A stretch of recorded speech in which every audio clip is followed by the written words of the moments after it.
இந்த மண்ணும் வானமும் முழுக்க பறவைகள் தான். பூமியில வாழ்ற மொத்த மனுஷங்களோட எடையை விட பறவைகளோட எடை கிட்டத்தட்ட 100 மடங்கு. மனுஷங்க மொத்தமா சாப்பிட்றத விட 1000 மடங்கு உணவை பறவைகள் சாப்பிடுது. அதுங்க அப்படி பூச்சிகளை சாப்பிடலன்னா இங்க ஒரு பச்சை இலை கூட மிஞ்சாது.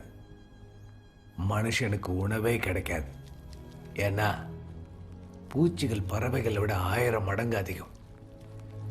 இங்க மனுஷங்க உயிரோட இருக்கணும்னா இந்த பறவைகளும் இங்க உயிரோட இருக்கணும்.